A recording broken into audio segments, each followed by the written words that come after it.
Hi friends, welcome to Nishi vlogs. ఈరోజు నేను చెప్పే కథ పేరు ప్రియమైన వస్తువు. ప్రియమైన వస్తువు అని కథ పేరు వినగానే ఈ కాలం నాటి కథ అనుకుంటున్నారా?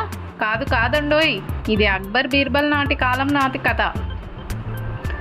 కథలోకి వెళ్దామా? ఒకరోజు అక్బర్ చక్రవర్తికి తన రాణి పట్ల చాలా కోపం వచ్చింది. ఆ కోపంలో ఆయన రాణిని అంతఃపురం విడిచి పుట్టింటికి వెళ్ళిపోమని, ఇంకెప్పుడూ తిరిగి రావద్దని ఆజ్ఞాపించాడు. రాణి అక్బర్ కోపం పోగొట్టడానికి ఎన్నో రకాలుగా ప్రాధేయపడింది. కానీ ఆయన రాణి మాటలు వినే స్థితిలో లేడు. ఏం చేయాలో పాలుపోక రాణి బీర్బల్కు కబురు పంపింది. బీర్బల్ వచ్చాక జరిగినదంతా చెప్పి ఆ సంకటంలో నుంచి తనను గట్టెక్కించమని ప్రాధేయపడింది. బీర్బల్ ఆమెను ఓదార్చి కొద్దిసేపు ఆలోచించి ఒక ఉపాయం చెప్పాడు. అది విన్న రాణి మనసు కొంత కుదుటపడింది. వెంటనే రాణి కోపంగా ఉన్న అక్బర్ దగ్గరికి వెళ్ళి, ప్రభు, మీ ఆదేశానుసారం నేను రేపు ఈ కోటను వదిలి వెళ్తున్నాను.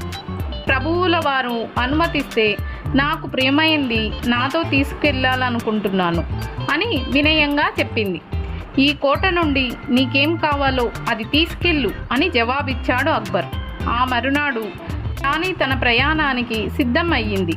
అప్పుడు బీర్బల్ అక్బర్ దగ్గరకు వెళ్ళి, ప్రభు, రాణి గారు కోటను వదిలి వెళ్ళిపోవాలనుకుంటున్నారు. కానీ వారికి ప్రియమైన వస్తువు ఒకటి ఉందని, అది లేనిదే వెళ్ళలేనని అంటున్నారు అని చెప్పాడు బీర్బల్. తనకేం కావాలో అది తీసుకొని తక్షణం ఇక్కడి నుంచి వెళ్ళిపోమని చెప్పు అన్నాడు అక్బర్. అప్పుడు బీర్బల్, అలాగే జహాపన, ఆ విషయంలోనే వారు మిమ్మల్ని కలవాలనుకుంటున్నారు. సరే, రమ్మని చెప్పు అని ఆదేశించాడు అక్బర్.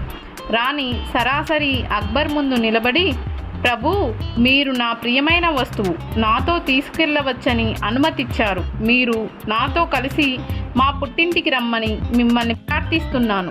మీకంటే ప్రియమైనది ఈ ప్రపంచంలో నాకు ఇంకొకటి లేదు అంది రాణి వణికే కంఠంతో. రాణి మాటలు వినగానే అక్బర్లోని కోపం ఒక్కసారిగా చల్లారింది. రాణి తనను ఎంతగానో ప్రేమిస్తోందన్న విషయాన్ని గ్రహించాడు. ఈ తెలివైన ఆలోచన ఎవరిదో అక్బర్కు తెలుసు. అందుకే నవ్వుతూ బీర్బల్ వైపు చూశాడు.